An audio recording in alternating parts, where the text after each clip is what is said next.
추석 명절을 바로 앞두고 있습니다.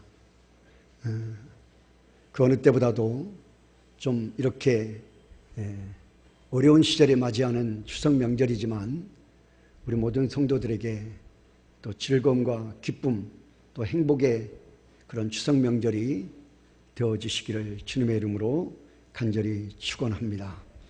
여러분, 오늘 본문의 말씀은 변화산 사건입니다.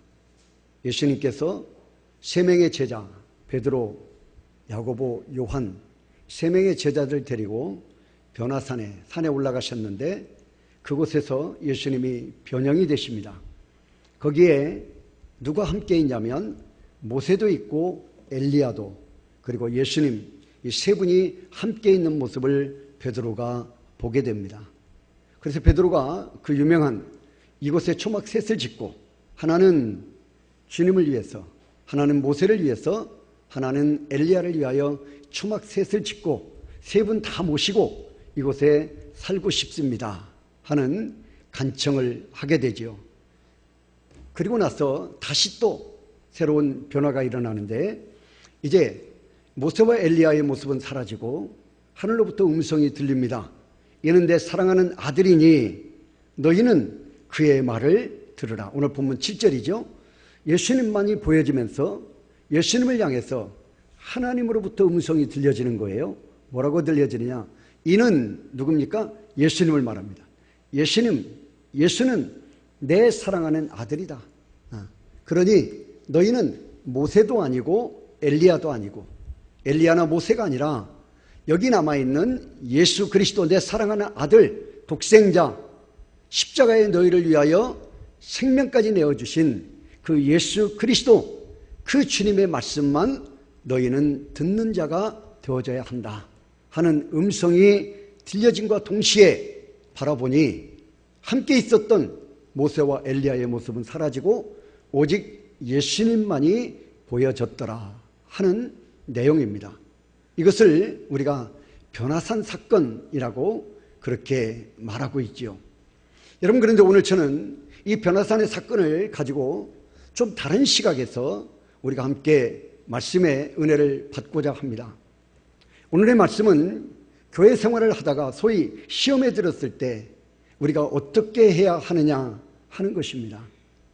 목사가 시험에 들었다 하면 또 그 시험 때문에 목회 현장에서도 정말 많은 고민과 또 고통을 안게 되는 그런 삶을 사는 것을 보게 됩니다. 자, 시험. 지금 또 우리가 명절을 앞두고 있기 때문에 명절 증후군, 며느리들 이번에는 며느리야 오지 마라 해서 프랑카드도 걸고 그래서 훨씬 더 짐이 덜어지고 가벼워지긴 했습니다만은 그래도 어떤 선물을 보내고 어떻게 양가에 이렇게 잘 균형을 맞춰서 해야 될 것인가 하는 여러 가지 또 명절만 되면 다가오는 또 우리에게 주어지는 여러 가지 시험들도 있다.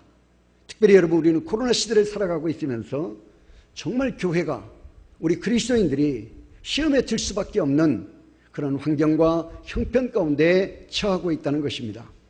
과연 어떻게 해야 할까? 이 시험이라고 하는 문제를 우리가 어떻게 극복하는 것이 지혜로운 것인가? 시험과 상처를 붙들고 있으면 그게 영혼의 고름이 됩니다. 그것은 우리에게 아무런 유익이 되어지지 않기 때문에 하루라도 빨리 그것은 짜내어야만 합니다. 본문을 보니 다혈질 베드로가 시험에 들었습니다. 뜻밖입니다. 여러분, 이 베드로를 우리 예수님께서 변화산에 데리고 가시기 전에 엿새 후에라고 말합니다. 엿새 후에. 오늘 본문 2절에 엿새 후에, 그러니까 엿새 전에 어떤 일이 있었느냐? 예수님께서 제자들에게 내가 예루살렘에 올라가서 붙잡혀 십자가에 달려 죽으실 것이다 하는 말씀을 하셨습니다. 그때 그 예수님 앞에 나와서 그것을 가로막았던 사람이 누구입니까? 베드로입니다.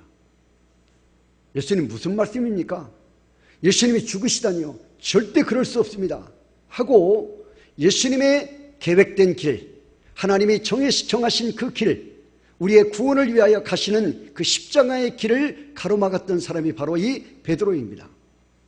여러분, 이 베드로와 같이 어떻습니까? 남들에게 상처 주고 남을 시험에 들게 할지언정 베드로는 결코 자기가 시험에 들어 상처를 받을 타입이 아닙니다. 그런데 한편으로 우리가 보면 베드로와 같이 다혈질적인 분들이 오히려 의외로 상처를 받고 시험에 들면 더 큰 고통 속에 빠져버리는 그런 모습들을 우리가 볼 수가 있게 됩니다. 오늘 보면 2절에 엿새 후에 예수님의 십자가 행을 막으려다가 예수님으로부터 베드로가 어떤 책망을 듣습니까? 사탄아, 뒤로 물러가라. 사탄이라는 칭호까지 들었어요. 사탄이라는 책망까지 들었습니다. 이 사탄이라는 소리를 들은 베드로, 6일 동안 베드로는 완전히 풀이 죽어 있었던 것입니다. 이제는 다른 제자들 면전에서 그런 모욕을 당했으니 엿새 동안 마음을 추스리려 했지만 회복이 안 됩니다. 은혜의 맛은 완전히 어디로 가버리고 이제는 베드로에게는 죽을 맛만 남아 있습니다. 주님의 일에 모든 일에 앞장섰던 사람이 이제는 꼴찌에서 눈치만 슬슬 살피고 있는 그런 상황으로 전락되어 버리고 말았습니다. 그러던 베드로가 빠른 시간 안에 엿새 후에 은혜를 회복합니다. 사단에게 시험에 들 시간과 그리고 기회를 주지 않았다는 것입니다. 베드로는 어디에서, 그러면 어떻게 이런 은혜를 회복하고 시험을 이겨내면서 다시 제자로서의 새로운 능력의 삶을 살아갈 수 있었을까 하는 것입니다. 성도 여러분, 오늘 살아가는 우리들도 시험으로부터 자유로울 수 없습니다. 믿음이 가는 곳에는 그 믿음을 방해하는 시험도 늘 함께 하기 때문입니다. 오늘 이 말씀이 현재 시험에 든 성도에게 위로와 시험을 이기는 힘이 되고, 그리고 앞으로 계속된 신앙생활 속에 부딪혀오는 여러 시험을 이기는 예방접종이 되는 그런 은혜가 되시기를 주님의 이름으로 축원합니다. 오늘 본문을 중심으로 강단은 은혜의 지성소이다 하는 제목으로 함께 말씀에 은혜 받기를 원합니다. 여러분, 첫 번째, 베드로는 시험을 이기기 위해서 최고의 은혜의 장소로 나아갔습니다. 최고의 은혜가 있는 곳. 오늘 본문 2절입니다. 다 같이 읽어보겠습니다. 시작. 엿새 후에 예수께서 베드로와 야고보와 요한을 데리시고 높은 산에 올라가셨더니 그들 앞에서 변형되사. 아멘. 여기 높은 산이라고 하면 학자들은 이 산을 헬몬산 뭐 이렇게 부르는데요, 헬몬산으로 추정합니다. 구약에서는 이 산을 시온산이다, 신명기 4장 18절에 시온산으로 명명하고 있습니다. 이 산은 우리가 잘 아시는 대로 이스라엘은 갈릴리 호수가 중간에 있습니다. 그리고 그 밑에 강줄기를 타고, 요단강이라고 하는 강줄기를 타고 갈릴리 호수물이 내려와서 사해로 들어갑니다. 사람이 둥둥 뜨는 소금물, 짠물만 있는 사해로 들어가서 사해에서는 더 이상 물이 흘러갈 곳이 없어서 거기에서 이제 증발하고 소금기만 남는 죽음의 바다가 된 것이죠. 자, 갈릴리 호수에서 사해로 들어가는 그 물줄기를 우리가 요단강이라고 하는데 정확한 명칭은 하요단강입니다. 아래 요단강.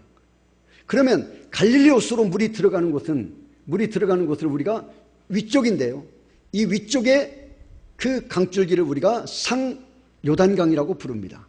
그러니까 그 상요단강에 물이 흐르도록 그 헐몬산, 거기에 만년설이 녹아서 그 상요단강 줄기를 타고 어디로 가느냐? 갈릴리 호수로 들어가는 거예요.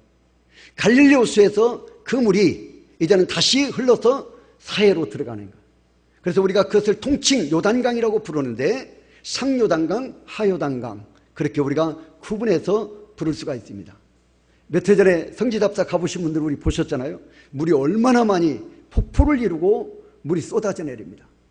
그 물이 이스라엘의 전역을 적셔서 이스라엘의 풍요로움을 안겨주는 생명의 젖줄이 되어주고 있습니다.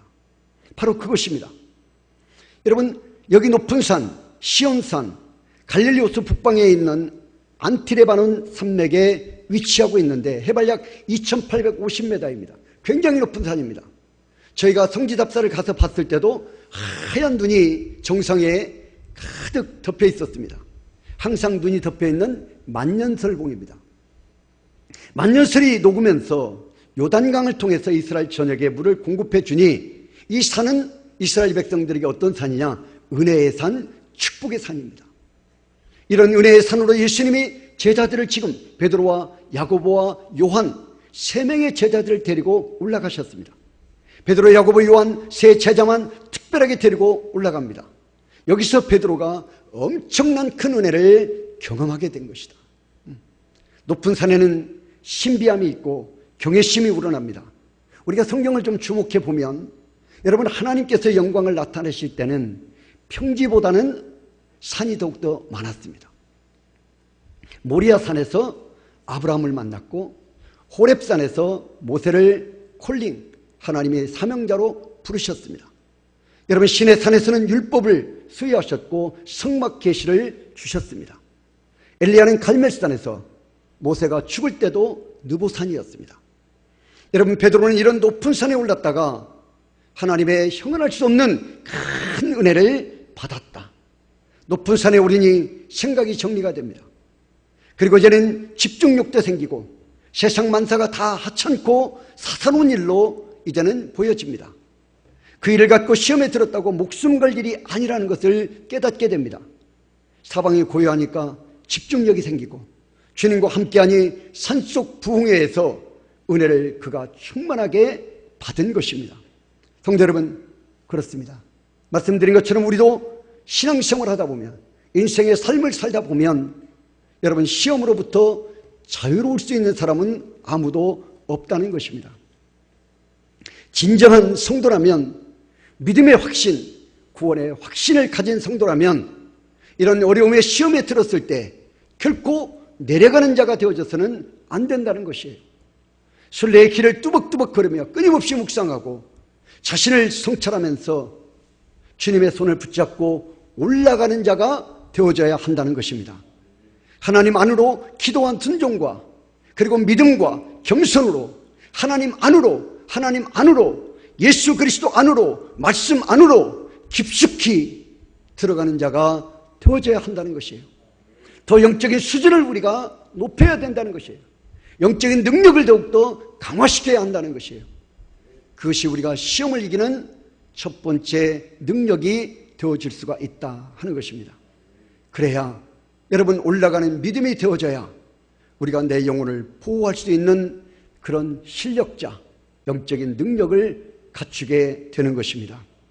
두 번째, 베드로는 시험을 이기기 위해서 최고의 영성가를 만났습니다. 영적 능력을 가진 자를 만나야 한다는 것이에요. 오늘 본문 4절입니다. 다 같이 읽어봅니다. 시작. 이에 엘리야와 모세와 함께 그들에게 나타나 예수와 더불어 말하거늘. 아멘.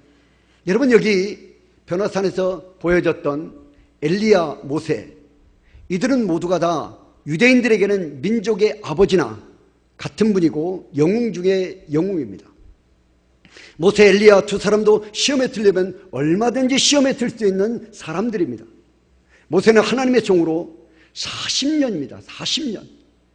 여러분, 40년을 죽도록 일했지만 가나안 땅에 들어가지 못했습니다. 우리가 잘 아는 모세가 죽은 산이 느보산입니다. 느보산에서 바라보면요, 가나안 땅이 다 보입니다. 사해가 보이고 요단강 줄기가 보입니다. 그 느보산에서 달려 내려와서 이제는 요단강을 풀쩍 건너뛰면 어디입니까? 가나안 땅입니다. 지금 모세가 그것을 보고 있습니다. 그래서 우리가 성경에 보면 뭐라고 말합니까? 모세가 요단강을 건너 그 가나안 땅을 바라보면서 하나님께, 하나님, 나도 저 가나안 땅에 들어가고 싶습니다. 하나님 앞에 간청했다는 것이에요. 간청.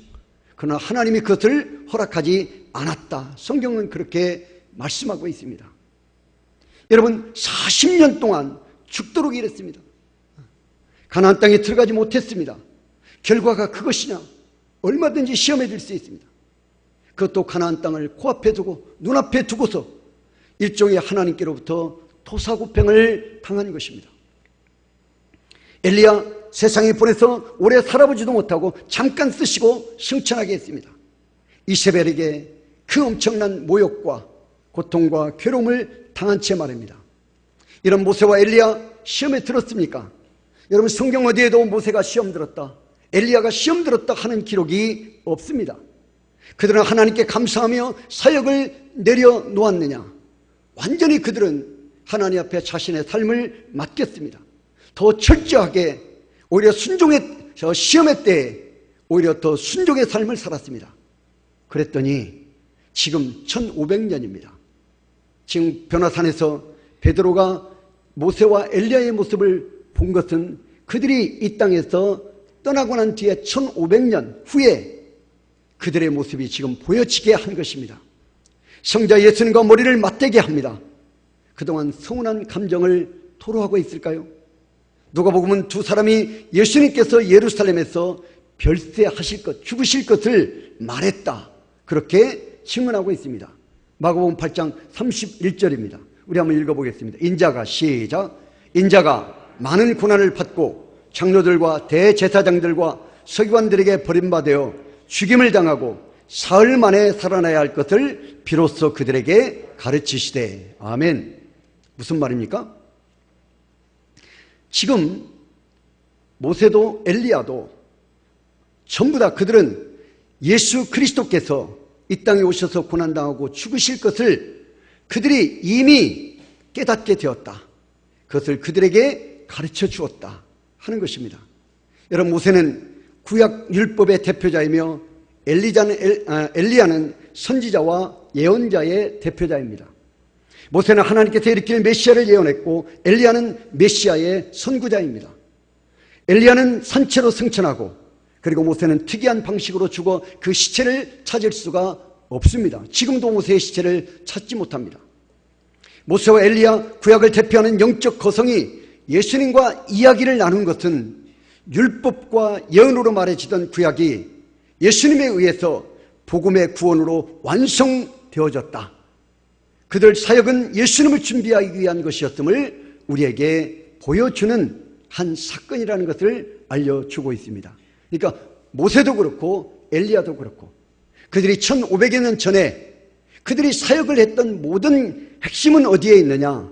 그들 뒤에 오시는 메시아, 우리의 영원한 구세주 예수 그리스도를 알려주기 위한 준비하는 과정이었다 하는 것을 우리에게 보여주고 있다 하는 것입니다. 성도 여러분, 모세와 엘리야, 구약을 대표하는 두 영적 거성이 이제 오직 예수님 구속사역과 예수님 영광만을 바라봅니다. 지난날의 섭섭함을 토로하는 일은 없습니다. 왜 나를 40년 동안 그렇게 종부리듯 부리면서 나는 왜 가나안 땅에 들어가지 못하겠습니까? 하는 섭섭함을 토로하거나 그런 대화가 아니었다는 것이에요. 오직 예수님을 바라보면서 그냥 기뻐하고 그냥 열심을 내는 것입니다. 베드로가 지금 변화산에서 예수님과 함께 있는 모세와 엘리야를 통하여 그것을 본 것입니다. 예수님 영광 앞에서 모세와 엘리야는 섭섭함으로 꽁하지 않고 충만한 것을 볼 때 베드로는 자기가 얼마나 시시하고 째째하고 그리고 속이 좁은 사람이었던가를 자각하게 되었다는 것입니다. 베드로가 왜 시험에 듭니까? 예수님께서 예루살렘에 올라가 십자가 지실 말씀을 하실 때 그리하면 안 됩니다, 예수님 죽으시면 안 됩니다 하고 윽박질렀습니다. 얼핏 보면 예수님을 생각해서 말한 것 같지만 예수님이 그를 책망한 내용을 보면 사탄아, 사탄아, 내 뒤로 물러가라 하는 이 책망의 내용을 보면 베드로는 자신의 영광과 입지 때문이었다는 것을 우리가 알 수가 있게 됩니다. 위대한 구약의 대표적 영적 거성들도 예수님의 십자가 사건 앞에서 차분히 그 일을 의논하고 영광을 올려드리고 있는데 자신은 제자라고 그리고 수제자라고 예수님을 3년 동안 따라다니면서 예수님을 자랑하고 그리고 예수님의 제자됨을 이제는 스스로 기뻐했던 자신의 삶이 이제는 예수님의 죽으심 앞에 자신의 입지 생각밖에 할 수 없었다는 이런 연약한 모습을 자신이 스스로가 깨닫게 된 것입니다. 여러분, 그럼에도 책망을 받았다고 삐지고 시험에 들었으니 얼마나 사나답지 못하며 제자답지 못한 처세였던가. 베드로는 회개합니다. 회개하니 저절로 은혜가 회복되고 이후에 여러분, 이 변화산 사건 이후로부터 베드로의 삶이 완전히 180도 바뀌어지게 됩니다. 그래서 전승에 의하면 베드로는 마지막 죽을 때 어떻게 죽습니까? 나는 예수님과 똑같이 십자가에 달려 죽는 죽음은 나에게는 이것도 부끄러운 것이다. 그러니 나를 십자가에 거꾸로 달아라. 그래서 거꾸로 달려 십자가에 달려 죽었다고 하는 전승이 있습니다. 여러분, 베드로의 대전환점이 이 변화산 사건 이후에 일어나게 된 것이다. 성도 여러분, 그렇습니다. 우리도 신앙생활하면서 시험에 들면 여러분, 우리 자꾸만 누구를 만나느냐? 또 다른 시험에 든 사람들을 만나요. 또 다른 어려움에 처한 사람들을 만나요. 또 원망과 불평이 있는 사람들을 만나게 돼요. 여러분, 그렇게 되면 절대 내가 당한 시험으로부터 우리가 이겨낼 수가 없게 됩니다.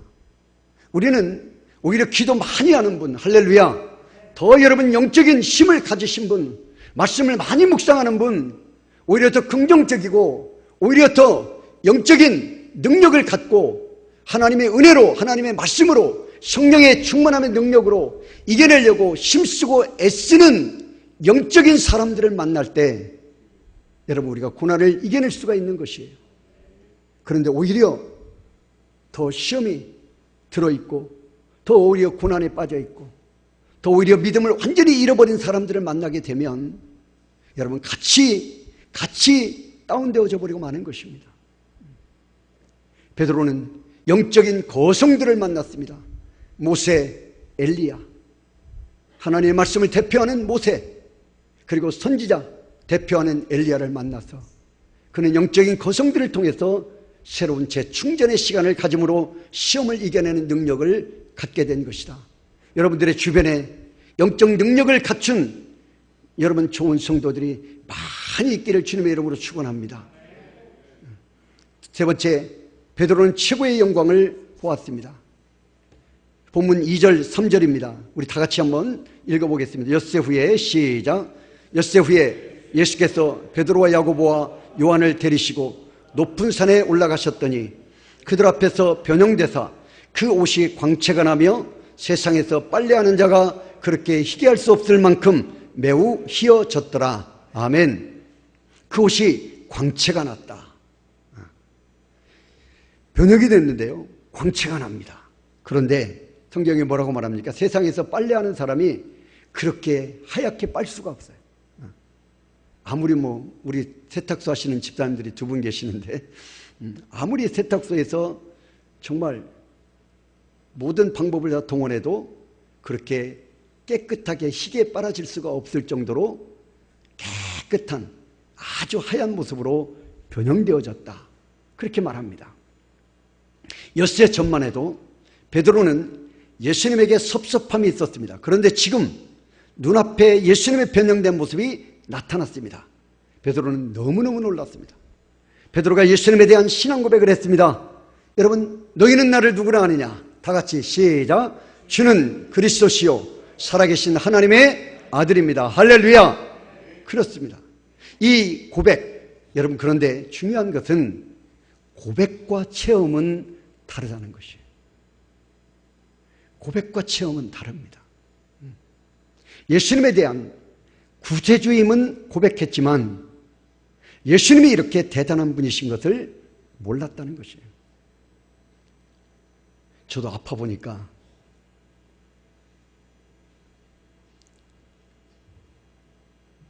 아는 것과 체험하는 것은 달라요. 아는 것과 내가 몸으로 체험해 보는 것은 달라요.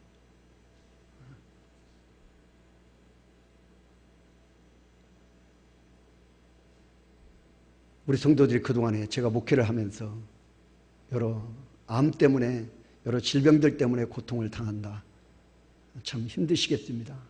많이 힘드시죠. 힘을 내십시오. 기도하겠습니다.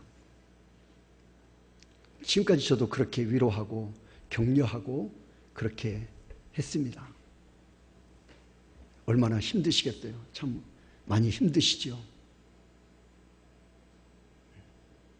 제가 아파 보니 아는 것과 몸으로 체험하는 것은 달라요. 정말 고통스럽고 힘이 듭니다.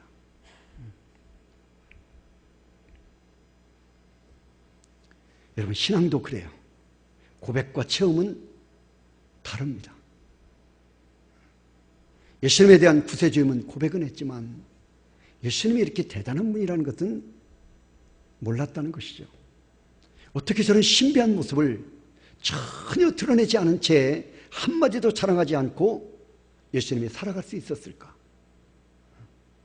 지난 2년 몇 개월 동안을 얼마나 많이 배고프고 모욕당하고 지치고 그랬음에도 속에 있는 저렇게 초월적인 신적인 능력, 신적인 아름다움, 신적인 신비함, 신적인 눈부심을 감추고 살아갈 수가 있을까 하는 것이에요. 저렇게 찬란한 하나님의 독생자가 어떻게 인간의 태 속에 10달을 갇혀 살았을까? 그 엄청난 겸손, 대단한 인내, 끊임없이 낮아지심, 이런 예수님을 생각하고 천사 같은 예수님의 모습을 목격하니 베드로 자신이 받은 모욕, 자신이 받은 책망, 자신이 당하고 있는 창피함, 그게 무슨 시험거리냐? 그것은 시험거리 축에도 끼지 못한다는 것이에요. 그런 생각에 변형된 예수님을 보면서 베드로는 예수님 죄송합니다. 예수님 죄송합니다. 고백과 함께 눈물 범벅으로 은혜를 받았을 것입니다.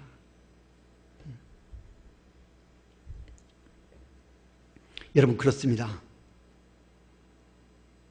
오늘 우리가 살아가는 시대에도 여러분, 고백보다는 체험적인 은혜가 필요한 시절입니다. 주님을 만나고 주의 음성을 듣고 주님의 말씀을 먹고 주님의 말씀을 삶으로 경험하고 체험하는 것입니다. 이것이 우리에게 어떻습니까? 시험을 이기는 큰 능력이 되어지는 줄로 믿습니다. 마지막, 베드로는 최고의 음성을 들음으로 시험을 이겨낼 수가 있었습니다. 오늘 본문 7절입니다. 다 같이 읽어보겠습니다. 마침, 시작. 마침 구름이 와서 그들을 덮으며 구름 속에서 소리가 나되 이는 내 사랑하는 아들이니 너희가 그의 말을 들으라 하는지라. 아멘. 베드로는 하나님의 음성을 직접 듣게 됩니다. 그러니 은혜 중에 최고의 은혜이지 않습니까?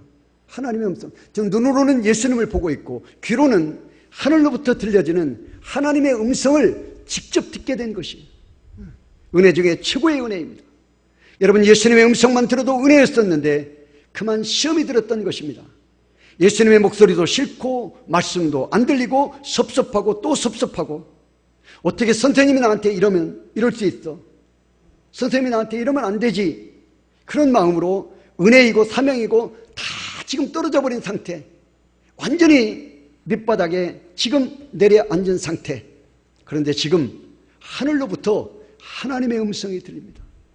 이는 내 사랑하는 아들이니 너희는 그의 말을 들을지니라. 이는 누구입니까? 예수님입니다. 지금 변형되어져서 모세와 엘리야는 사라져버렸고 이제는 그들 앞에 누구만 보입니까? 예수님만 보입니다. 이는, 예수는 내 사랑하는 아들이니, 엘리야도 아니고 모세도 아니라, 모세도 구세주가 될 수 없고 엘리야도, 그들이 아무리 민족적인 영웅이라 할지라도, 아무리 뛰어난 능력을 행한 자라 할지라도 그들은 메시아가 될 수가 없다. 메시아는 오직 너희 앞에 있는 예수 그리스도밖에 없다. 할렐루야.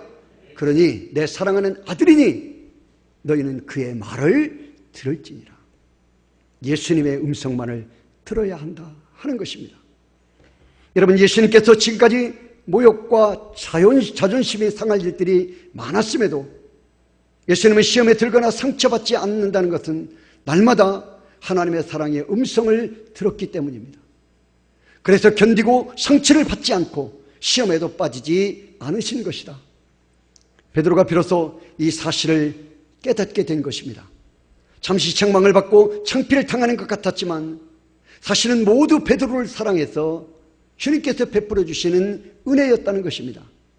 어떤 경우에도 예수님은 베드로를 사랑하고 인정할 뿐만 아니라 끝까지 그와 함께 해주시면서 신뢰해 주시는 분, 그분이 누구입니까? 바로 예수님이시다. 예수님은 붙잡은 손을 영원히 놓지 않습니다. 예수님의 구원은 영원히 변치 않습니다. 예수님의 사랑 또한 영원한 줄로 믿습니다. 이 사실을 베드로가 깨닫게 된 것이다. 이 변화의 사건 후에, 변화산 체험 후에 베드로의 사역은 더 빛나고 이제는 명실상부 제자 중에 리더, 최고의 사도가 되어져서 우리가 잘 아는 베드로전서 베드로후서를 쓰면서 그가 이제는 위대한 교회 사역을, 그리고 영혼 구원의 복음 사역을 힘있게 감당했던 것을 볼 수가 있게 됩니다. 그래서 베드로는 훗날 베드로후서를 쓰면서 이 산을 무슨 산이라고 말하느냐? 거룩한 산이다. 거룩한 산이다. 자, 베드로후서 1장 18절입니다. 다 같이 읽어보겠습니다. 시작. 이 소리는 우리가 그와 함께 거룩한 산에 있을 때에 하늘로부터 난 것을 들은 것이라. 아멘. 이 소리는 베드로가 지금 베드로 후서를 기록하면서 이 베드로 후서에 기록된 모든 하나님의 말씀은 우리가 그와 함께 거룩한 산에 있을 때에, 거룩한 산 어디입니까? 이 변화산, 헐몬산, 시온산, 주님을 만났던 그 산, 모세와 엘리야를 보았던 그 산, 그곳으로부터 하늘로부터 나에게 들려진 소리를 너희에게 기록한 것이다. 그렇게 증언하고 있는 것입니다. 여러분, 거룩한 산에서 하나님의 음성으로 베드로의 상처는 다 이제는 치유가 되고 베드로는 그 모든 시험에서 벗어나게 된 것입니다. 성도 여러분, 교회 생활하면서 상처를 두려워하지 마십시오. 너무도 쉽게 시험을 받는 허약 체질이 되어져서는 안 됩니다. 시험에 들었다 생각되시면 은혜의 장소로 나가야 합니다. 우리가 은혜 받을 곳이 어디입니까? 오늘 우리에게 거룩한 산이 어디입니까? 바로 주님의 몸 된 교회인 줄로 믿습니다. 교회에서도 하나님의 말씀이 선포되는 이 강단, 여러분, 이 강단이 바로 은혜의 보좌요 지성소인 줄로 믿습니다. 강단에서 마음을 활짝 여십시오.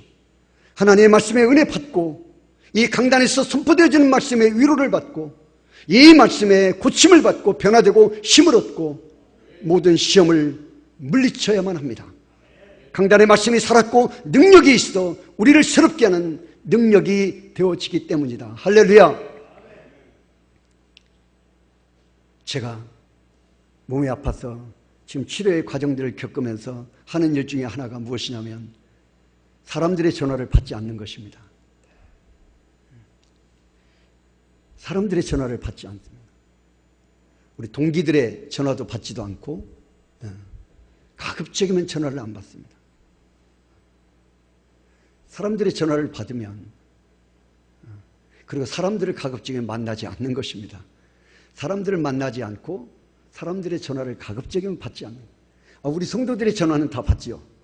우리 성도들을 벗어난 외부의 사람들의 그런 관심은 제가 극도로 사양을 하고 있습니다. 왜냐하면 전화 오면 다시 또 제가 또 제 어떤 그런 상황을 또 설명을 해야 되고, 이것도 참 그렇다고 해서 그분들이 물론 진심으로 위로하는 거 압니다. 저를 염려하고 그래서 위에서 저를 위로하기 위한 진심의 위로인 것은 알지만, 그러나 여러분, 제가 겪어보니, 제가 경험해보니 그것이 그렇게 큰 위로가 되어지는 것이 아니에요.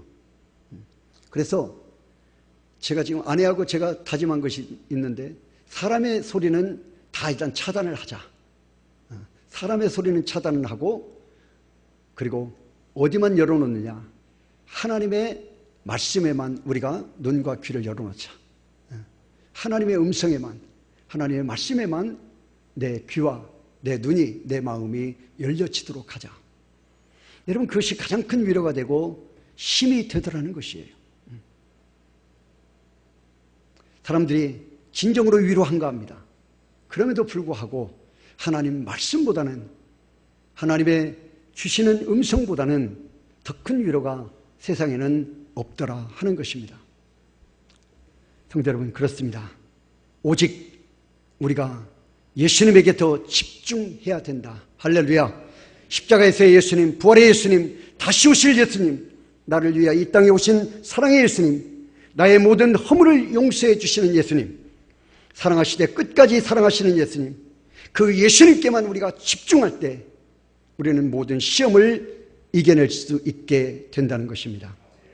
여러분, 이스라엘 백성들이 어떻게 40년을 광야 생활을 했을까 생각해 보신 적이 있으십니까? 이스라엘 백성들은 광야를 걷고 또 걸었습니다. 그 광야는 척박하나 아름다운 광야였다. 제가 최근에 읽은 책에 그 저자가 그렇게 써놨습니다. 광야는 척박하나 아름다운 광야였다. 무슨 말입니까? 광야에는 볼만한 것, 기댈만한 것이 하나도 없습니다. 나무 한 그루도 없습니다. 아무것도 없다는 점에서는 매우 척박하다. 그러나 그 광야에 예배가 끊이지 않았다는 점에서 아름다웠다. 예배가 끊이지 않았다는 점에서 아름다웠다. 여러분, 그들의 광야에는 성막이 있었다는 것입니다. 성막은 하나님의 임재하시는 예배의 자리입니다. 그들은 언제나 성막을 중심에 두고 진을 쳤습니다. 그리고 행군을 하였으며 성막과 동일시되는 삶을 살았습니다. 그들의 겉엔 그냥 그 천막 문만 열면 그들의 온 이스라엘 백성들이 한눈에 보여지는 것이 성막이었습니다. 여러분, 이스라엘 백성들의 광야는 성막이 이처럼 함께 있었기 때문에 예배가 마르지 않았다는 것입니다. 그들은 성막 예배로 하나님과 동행할 수 있었고 성막 예배로 광야를 지날 수 있는 모든 은혜와 능력을 매 위기의 순간마다 공급받을 수 있게 되었다는 것이에요. 이스라엘 백성들은 성막 예배로 광야 40년을 넉넉히 이겨낼 수가 있었다. 그렇게 저자는 증언하고 있습니다. 사랑하는 우리 좋은 가족 여러분, 오늘 우리도 광야를 지나고 있습니다. 이 광야의 여정에 이스라엘이 아말렉 군대를 만나 위기에 빠지듯 우리는 코로나 바이러스의 대적을 만나 여러 위기에 빠지고 말았습니다. 그렇다면 오늘 우리 시대의 광야에도 성막을 중심한 예배, 교회를 중심한 예배가 회복되고 살아있다면 오늘 우리의 광야에 만난 이 고난도, 이 시험도 우리가 넉넉히 이기고 승리할 수 있게 되는 줄로 믿습니다. 하나님께서 광야, 이스라엘 백성들의 힘으로만은 절대 버틸 수 없다는 사실을 아시고, 그래서 이스라엘 백성들이 어디에서 말씀과 성막 계시를 받습니까? 그들이 홍해를 건너자마자 하나님께서는 이스라엘 백성들을 어디로 데리고 가십니까? 시내산으로 데리고 갑니다.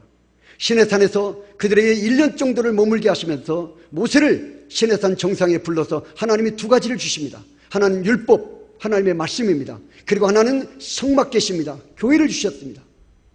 이 두 가지, 율법이라고 하는 하나님의 말씀과 성막이라고 하는 하나님의 교회가 너희 가운데 있다면, 너희가 이것을 중심한다면, 이것을 붙잡고 살아간다면 너희는 이 광야, 이 척박한 광야도 너희는 반드시 승리하며 살아갈 수 있다는 계시입니다.